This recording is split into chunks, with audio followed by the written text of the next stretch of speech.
अस्सलाम वालेकुम पाकिस्तान, आप देख रहे हैं स्पोर्ट्स बज़। मैं हूं हसनैन लियाकत। वैसे तो हम मैच के ऊपर बात करेंगे जो कि पाकिस्तान और न्यूजीलैंड का है, लेकिन इससे पहले एक अच्छी खबर है, उसके ऊपर बात कर लेते हैं। पाकिस्तान ने कराटे कॉम्बैट में रवायती हरीफ भारत को शिकस्त दे दी। फैसला कुन फाइट में पाकिस्तान के शाहजेब ब्रिंद ने भारत के राणा सिंह को शिकस्त दी है और ये शिकस्त जो है वो टेक्निकल बुनियादों पे हुई है और दुबई में ये मैच जारी था, जो कि बड़ी एक ज़बरदस्त शिकस्त हुई। इससे पहले पहली फाइट में पाकिस्तान के रिजवान अली ने पवन गुप्ता को शिकस्त दी और इस फाइट की जो सबसे अच्छी बात यह है कि सलमान खान वहाँ पे मौजूद थे।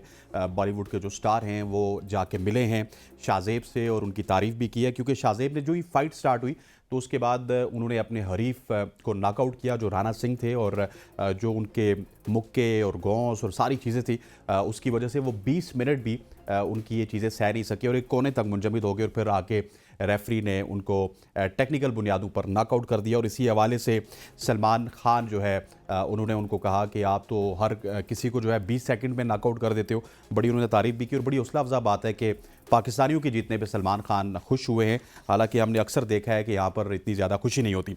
आज के मैच के ऊपर बात करते हैं जो कि कल हुआ रावलपिंडी में, पाकिस्तान वर्सेस न्यूजीलैंड का। और पाकिस्तान और न्यूजीलैंड के माबेन जो पहला मैच हुआ था वो पाकिस्तान ने 7 विकेट से जीता था। 90 रन बनाए थे न्यूजीलैंड ने और उसके जवाब में पाकिस्तान ने ये मैच आसानी 12वें ओवर में जीत लिया। लेकिन कल के मैच में पाकिस्तान को इबरतनाक शिकस्त का सामना करना पड़ा। कल के मैच में सिर्फ एक चेंज था जो कि मोहम्मद आमिर की सूरत में था। मोहम्मद आमिर को बैठाया गया, रेस्ट दी गई और उनकी जगह मोहम्मद अब्बास आफरीदी भी उनको कह सकते हैं, उनको टीम में शामिल किया गया। अब्बास आफरीदी ने तो अपनी शमूलियत को ठीक साबित किया, लेकिन उसके बावजूद भी पाकिस्तान को इबरतनाक शिकस्त हुई। पहले खेलते हुए पाकिस्तान ने 178 रन बनाए। साइम अयूब 22 गेंदों पर 32 रन बना सके, उनका स्ट्राइक रेट था 145 का। इसके अलावा बाबर आजम 37 रन बनाए, 29 गेंदों पे इनका स्ट्राइक रेट 127 का था। बाबर आजम के पार्टनर मोहम्मद रिजवान ने 22 रन बनाए, 21 गेंदों पे 101 का स्ट्राइक रेट था।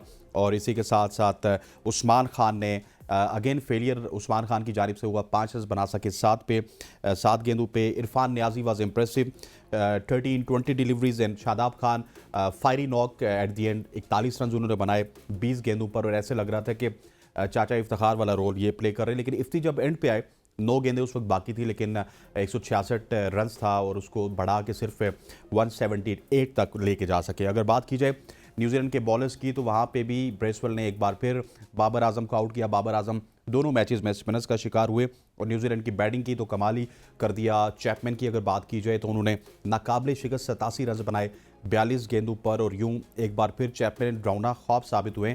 कोहली के बाद सबसे अच्छी एवरेज है चैपमैन की। अगर पाकिस्तान की गलतियों की बात की जाए तो मेरा ख्याल है कि मनमानी है पाकिस्तान को ले डूबी है। बाबर आजम की जो मनमानी थी, शायद उन्होंने ये कहा कि मैंने अपने आप को साबित करना है। जिस तरह मैं पेशावर में साइम अयूब के साथ ओपन करता हूँ, यहाँ पे भी मैं साइम अयूब के साथ ही ओपन करूंगा। हालांकि जब 90 रन पहले दिन उन्होंने बना लिए थे तो चाहिए ये था कि नए लड़के को ट्राई किया जाए, उस उस्मान खान को ट्राई किया जाए जिसने पूरी अपनी क्रिकेट को दांव पे लगाया है और दुबई में अपने ऊपर 5 साल पाबंदी लगवाई। ना वो ILT खेल सकते हैं, ना वो T10 खेल सकते हैं, लेकिन वहाँ पे भी बाबर आजम खुद आए। और अगर उस्मान खान की एवरेज की बात की जाए तो टॉप 3 पे उस्मान खान 46 की एवरेज से खेलते हैं, मतलब कि या तो ओपनर या फिर तीसरे नंबर पे, और उनका स्ट्राइक रेट 156 का है। और चौथे से नीचे जो नंबर्स है इनमें 244 रन उन्होंने बनाए 20 की एवरेज से और 115 का स्ट्राइक रेट है। इससे पहले हमने साहिबजादा फरहान को भी चौथे 5वें नंबर पर ज़ाया किया है और अब उस्मान खान जो कि इतना कुछ दाव पे लगा के आए हैं उनको फिर हम चौथे 5वें नंबर पे खिला रहे हैं। इंस्टेंट थोड़ा सा मैं समझता हूँ कि बाबर आजम में या रिजवान में अब इतनी ज़्यादा इनसिक्योरिटी नहीं होनी चाहिए। उनको पता है कि वो कौमी टीम का हिस्सा है, एटलीस्ट वर्ल्ड कप तक तो वो रहेंगे। और उन्होंने कौमी टीम के लिए 3800 रन बना लिए, 3700 रन बना लिए। रिजवान 3000 रन बना चुके हैं, तो डरने की क्या ज़रूरत है। आपको उस्मान को मौका देना चाहिए, उसके साथ साइम को मौका देना चाहिए। बाबर बहुत अच्छा कर चुके न्यूजीलैंड में, तीसरे नंबर पर आए थे और 50s के ऊपर 50s उन्होंने स्कोर की थी। लेकिन पता नहीं ये इनसिक्योरिटी जो है ये कब ठीक होगी। उसके बाद इमाद वसीम क्यों नहीं खेले, 3 मैचेस इमाद वसीम अभी तक नहीं खेले। अब क्या लाहौर में वो खेलेंगे, नहीं खेलेंगे। फिर शादाब खान के 40 रन, हमेशा से मैं कहता हूँ हमें उनके 40 रन नहीं बल्कि हमें उनके बल्ले के साथ नहीं बल्कि बॉल के साथ परफॉर्मेंसेज चाहिए। इस तमाम तर मैच के ऊपर बात करने के लिए हमारे साथ मौजूद है सीनियर स्पोर्ट्स इस्मा असलम। इस्मा, आपको बहुत बहुत खुशामदीद कहते हैं। सबसे पहले तो आपसे भी सिंपल यही सवाल है कि क्या हो गया पाकिस्तान टीम को, न्यूजीलैंड की सी टीम से हार गए? Thank you so much Hussain for having me on the show. और मैं आपकी सारी बातें सुन रही थी। मैच पे तो हम बाद में जाएंगे। आपने एक बात कही कि इनसिक्योरिटी नहीं होनी चाहिए, जिसपे मुझे हंसी आई। अच्छा। इनसिक्योरिटी क्यों नहीं होनी चाहिए इस सिस्टम में, जहां पे अगर हम उस सिस्टम को देखें, अगर हम अपने क्रिकेट बोर्ड को देखें, यहाँ पे जिस तरह से ओहदे दिए जा रहे हैं, लगता है कि पाकिस्तान में सिर्फ 3-4 लोग हैं जो काबिल हैं, जो रिस्पॉन्सिबिलिटीज को निभा सकते हैं। उसके बगैर पूरा पाकिस्तान निकम्मा है। किसी को नहीं पता टीम को मैनेज कैसे करना है, किसी को नहीं पता टीम को सिलेक्ट कैसे करना है। और हमारे जो सरबराह हैं इस वक्त पाकिस्तान क्रिकेट बोर्ड के, उनके पास भी जितने ओहदे हैं आपको पता ही है, तो उसको देखते हुए इनसिक्योरिटी क्यों ना हो।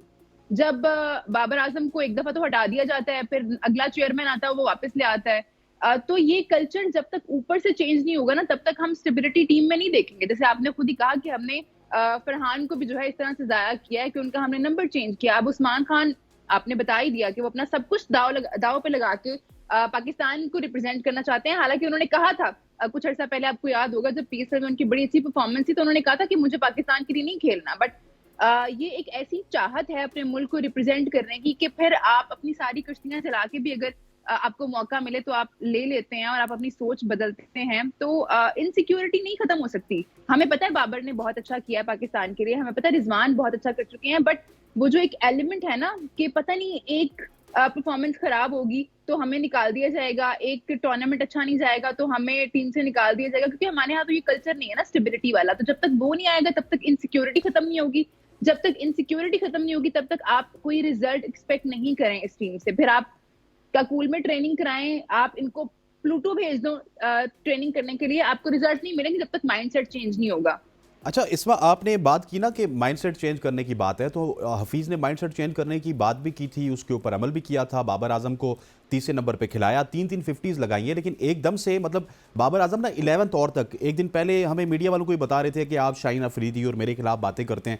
वहीं पे हमने सवाल किया कि ओपनिंग कौन करेगा, तो हमें कहा गया कि मैच तक का इंतजार करें। इतना ज़्यादा एम्बिग्विटी रखी गई और फिर खुद ओपनर आ गए। अगर आप नंबर 3 पे सेव थे तो कम अज़ कम उस्मान को चांस तो देना चाहिए था।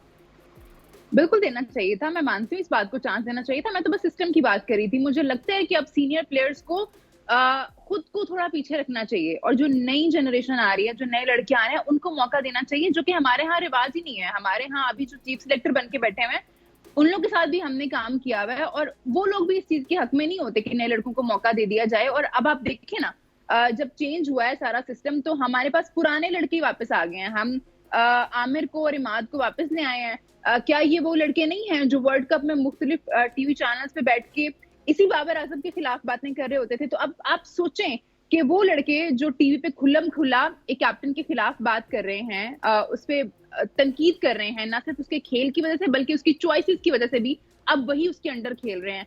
तो इंसान है ना कहीं फिर भले बाबर आजम जितना मर्जी कह दें कि जो दिल में कुछ नहीं है और हम टीम जल होके खेलते हैं, या जिस भी तरह वो कहें कि ऐसे हमारे बीच में कोई प्रॉब्लम्स नहीं है। जब आप शाहीन को लेके आए, आपने बाबर को हटाया, तो आपने खुद ही एक क्लैश वहां पे डेवलप कर दिया उस टीम में। जो टीम हम 1-2 साल पहले अगर हम पीछे जाएं तो हम इसी टीम के एक यूनिट होने की तारीफ करते थे। हमें लगता था यार ये लड़के तो बहुत जेल हैं, ये टीम के लिए खेलते हैं, ये अपने लिए नहीं खेलते। और हमें कहीं ना कहीं फतुहात भी नजर आ रही थी। बहुत क्लोज पहुंच के हम टूर्नामेंट्स में जीत नहीं पा रहे थे, बट परफॉर्मेंस अच्छी थी टीम की। तो अब हमें, मुझे लगता है अब 1-2 साल तो आप भूल जाएं, और वर्ल्ड कप भी कोई बहुत दूर नहीं है। मुझे नहीं लगता कि आपको इस टीम से अब उम्मीद करनी चाहिए कि ये हमें इतना अच्छा परफॉर्म करती हुई नजर आएगी जितना इन्होंने इस ओडीआई वर्ल्ड कप से पहले तक परफॉर्म किया है, या फिर पिछले 2 वर्ल्ड कप की जो परफॉर्मेंस है उसमें हम देखें, T20 वर्ल्ड कप की बात कर रही हूँ मैं, तो मुझे नहीं लगता कि टीम इतना अच्छा परफॉर्म करती हुई नजर आएगी। But because at the end जो भी हो जाए, सब जो है वो इंसान है और दिल में बात रहती है, रोबोट नहीं है कि आप चुटकी बजाएं और जो आपकी फीलिंग्स हैं किसी दूसरे के लिए, जो एक मैल है दिल में, वो खत्म हो जाए। ऐसा नहीं होता। आपको सिस्टम को सही करना पड़ता है। अगर सब लोग उस सिस्टम को फॉलो करेंगे तो इनसिक्योरिटीज भी खत्म होंगी, आपको परफॉर्मेंस भी नजर आएंगी। और एक चीज मैं चाहूंगी पीसीबी जरूर करे, और वो ये है कि अगर कोई खिलाड़ी, उसको उम्मीद है ना कि उसने वापस आना है, पाकिस्तान को रिप्रेजेंट करना है, तो एक उनको अलाउ नहीं करें कि वो टीवी चैनल पे बैठे जब वो टीम का हिस्सा नहीं है। जैसे इमाद और आमिर की मैं यहाँ पे मिसाल देना चाहूंगी कि उन लड़कों को था कि उनको खेलना है। जब इमाद ने जो है रिटायरमेंट का ऐलान किया था, तब भी उन्होंने कहा था कि ये ऐसा डिसीजन नहीं है कि मैं वापस नहीं लूंगा, मैं वापस ले सकता हूँ। तो मतलब उनको उम्मीद थी कि उनको पाकिस्तान को दोबारा रिप्रेजेंट करना है। तो फिर वो चंद पैसों के लिए आप टीवी पे बैठ के इस तरह की बातें करें, आमिर भी इसमें इंक्लूडेड हैं, तो मुझे लगता है वो फिर रोक लेना अपने आप को थोड़ी देर के लिए। जब तक आप प्रॉपरली रिटायर नहीं होते, जब तक आप उस एज पे नहीं पहुंच जाते कि आप टीवी पे बैठ के दूसरों पे तनकीद करें, तब तक रुक जाएं। और आई थिंक इसके लिए पीसीबी को स्टेप लेना पड़ेगा। अच्छा, क्योंकि ये इस तरह हमारी क्रिकेट खराब हो रही है।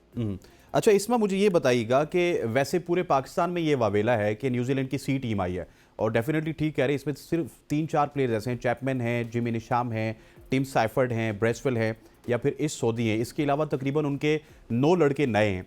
लेकिन क्या ऐसा मुमकिन नहीं था कि हम इनके साथ ऐसी क्रिकेट खेलते कि इनको नॉकआउट करके भेजते और अगली दफ़ा जब न्यूजीलैंड की टीम वो सी या बी भेजने से पहले 100 दफ़ा सोचते यार कि पाकिस्तान में तो बड़ी जलालत है, यहाँ पे हमें तगड़ी टीम भेजनी चाहिए। बात तो आपकी सही है, और ये बात मैं जब से मेरा करियर शुरू हुआ है, जब से मैं क्रिकेट पे बात कर रही हूँ, ये तब से हम बात करें हसनैन, आप भी जाहिर है बहुत अरसे से काम कर रहे हैं, तो हम सबको पता है कि हम ये बातें बहुत अरसे से कर रहे हैं कि जब सी टीम आए तो आप उसके साथ बिना डरे खेलें। आप जब आपको ऑस्ट्रेलिया की शायद ए टीम भी आपको विजिट कर रही हो, तो आप कम से कम पिचेस ऐसी बनाएं जो आपके हक में जा रही हों, जो आपकी खेल को सपोर्ट कर रही हों। बट आपको पता है रमीज रजा साहब के दौर में भी क्या होता था, कैसी पिचेस बनाई जाती थी कि हम तो इतना डरते हैं, अगर ए टीम आ जाए तो हम इतना डरते हैं कि यार हम वाइट वॉश ना हो जाए कहीं, तो हम उस तरह की पिचेस बनाते हैं जिसपे ना वो खेल सके ना हम खेल सकें, ड्रॉ हो जाए, फिर भी हम हार जाते हैं सीरीज। और उसके बाद अगर आप अब बात कर रहे हैं न्यूजीलैंड की, तो फिर वही हाल है, मतलब पिंडी में ही दोनों मैचेस खेले हैं, एक तो व्हाइट वॉश, एक तो बारिश की नजर हो गया था, दूसरा जो था हमने देखा कि एक पाकिस्तान ने जीत लिया बड़ा अच्छा, और दूसरे में आप इतनी बुरी तरह फ्लॉप हो गए। अगर आप बहुत कुछ एक्सट्रीम ट्राई कर रहे हैं ना, जैसे हम जो बात कर रहे हैं कि उस्मान खान को ऊपर मौका दिया होता, नए लड़कों को ज्यादा चांस दिया होता, तो फिर अगर आप हार भी जाए ना तो कोई बात नहीं, आप कुछ ना कुछ सीख रहे हैं। बट आप कुछ बहुत ज्यादा एक्सपेरिमेंट भी नहीं कर रहे हैं, और वर्ल्ड कप भी आपके सर पे है, और फिर भी आप हार जाए, तो फिर वही सोचने की बात है कि गलतियां कहाँ हैं। और मैं बार बार एक ही बात करती हूँ कि गलती जो है ना वो ये है कि आप डरते हैं, आप हार से डरते हैं। जब तक आप वो डर खत्म नहीं करेंगे तब तक आप मत सोचें कि आप जीतेंगे। और मेरा ख्याल है कि आपकी बातों से मैं ये भी ड्राइव कर सकता हूँ कि कोई भी इस वक्त मुल्क के लिए नहीं खेल रहा बल्कि अपनी अपनी जगह बचाने के लिए खेल रहे हैं। अगर मुल्क के लिए खेलते तो ये 12 मैचेस काफ़ी हैं कि यहाँ पे उस्मान के भी तजुर्बात किए जा सकते थे, इमाद को भी खिलाया जा सकता था, बहुत सारे और भी जो है एक्सपेरिमेंट किए जा सकते थे। बिल्कुल, बात आप सही कर रहे हैं, मैं अग्री करती हूँ इससे। आपके पास 12 मैचेस जो हैं वो इनफ हैं कि आप वर्ल्ड कप से पहले तैयारी कर लें, फिर ऊपर अपना एक्सपेरिमेंट कर लें।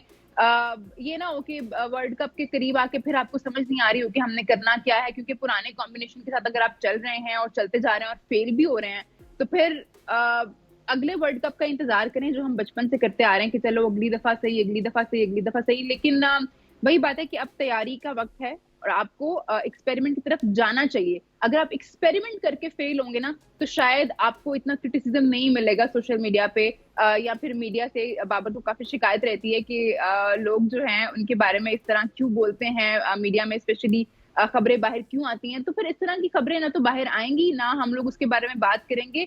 अगर जो है हमें, क्योंकि हम तनकीद क्यों कर रहे होते हैं, हमें तो पाकिस्तान क्रिकेट की बेहतरी चाहिए, हमें अपनी टीम को जीतते हुए देखना है, हम उस पे बात कर रहे होते हैं कि किस तरह से बेहतरी आ सकती है। तो अगर हमें नजर आ रहा होगा ना कि टीम फेल भी हो रही है, बट हमें नजर आ रहा होगा कि नए लड़कों को एटलीस्ट मौका दिया जा रहा है, कुछ बेहतरी के लिए ही एक्सपेरिमेंट किए जा रहे हैं, तो शायद फिर इस तरह का क्रिटिसिज्म भी नहीं होगा कि आप इनसिक्योर हैं, इस तरह की बातें भी नहीं फिर की जाएंगी मीडिया पे, मुझे लगता है। अच्छा, पहले मैच की अगर बात की जाए इस बार, तो that was very good match जिसमें मोहम्मद आमिर भी हमें विकेट लेते हुए नजर आए, शाहीन अफरीदी भी विकेट लेते हुए नजर आए, और आमिर का जो मीडिया सेशन था वो भी प्रेशर में आके बड़े खुल के उन्होंने सवालों के जवाब दिए। लेकिन एक आमिर का निकलना और अब्बास अफरीदी का आना, एकदम से सारा कॉम्बिनेशन ही तब्दील हो गया टीम का। मतलब विनिंग कॉम्बिनेशन में सिर्फ एक ईंट क्या हिली के कौमी टीम ही हार गई। मुझे नहीं लगता कि आमिर टीम का हिस्सा नहीं थे तो टीम हारी है। आपकी जो अप्रोच है ना, आप उससे हारे हैं। अगर आप 160 170 के लिए ही जाते रहेंगे हमेशा, तो आप फिर मतलब आप मॉडर्न डे क्रिकेट के बारे में तो नहीं सोच रहे ना। हमें पता है कि अगर आप T20 में, अगर अब आप कम से कम एम करें कि आपको 190 200 के करीब जाना है और उससे ज्यादा जाएं, तो ही आप मैचेस जीत सकते हैं। बिकॉज आजकल क्रिकेट स्पेशली T20 की अगर हम बात करें तो इतनी बैटिंग सेंट्रिक हो गई है, बॉलर्स को इतनी मार पड़ती है बेचारों को। अगर हम हमारे पुराने जो बॉलर्स हैं, एक्स क्रिकेटर्स जो है, उनको बात करते हुए सुने तो वो बताते हैं कि आजकल जो है किस तरह से बॉलर्स के लिए अच्छा वक्त नहीं है, क्योंकि आजकल क्रिकेट ऑल टुगेदर बदल गई है। तो उसके लिए जब तक आप अपना माइंड को उस तरह से शिफ्ट नहीं करेंगे ना, तो आप फिर एक बंदे के आने जाने से मुझे नहीं लगता फर्क पड़ता है, आपकी सोच से फर्क पड़ता है। और अगर जैसे आपने जिक्र किया है कि आमिर को जो है वो ड्रॉप किया और अब्बास अफरीदी उसकी जगह आए, तो अब्बास अफरीदी ने तो सही परफॉर्म किया ना, उन्होंने 2 विकेट्स भी नहीं, उन्होंने जो 2 विकेट्स नहीं ना, तो वो जो अल्टरनेट था उसने तो परफॉर्म किया है। तो बाकी स्ट्रक्चर को देखने की जरूरत है कि बाकी कहाँ गलतियां हैं। क्या हम अभी तक पावर प्ले को सही तरह यूटिलाइज नहीं कर रहे हैं। हमारा स्ट्राइक रेट जो है हमारे बैटर्स का वो उतना नहीं है जितना होना चाहिए। तो इन चीजों पे काम करने की जरूरत है, ना कि आप इस चीज को ब्लेम करें कि जी एक कुछ क्योंकि चेंज किया गया तो इस तरह हुआ, क्योंकि एक्सपेरिमेंट तो करना ही है और जब तक आप चेंजेस नहीं लाएंगे तब तक एक्सपेरिमेंट तो होंगे नहीं। तो मुझे लगता है चेंज जरूरी है, आप अपनी सोच को भी जो है वो भी तब्दील करें, सोच उसमें को भी थोड़ी तब्दील बेहतरी करना लाएं। चाहिए। और आपने स्ट्राइक रेट की बात की तो इसमें यहाँ पे मैं ब्रेक के बाद स्ट्राइक रेट के ऊपर आपको एक स्टैट्स भी बताएंगे और उसके ऊपर बात करेंगे। Stay with us.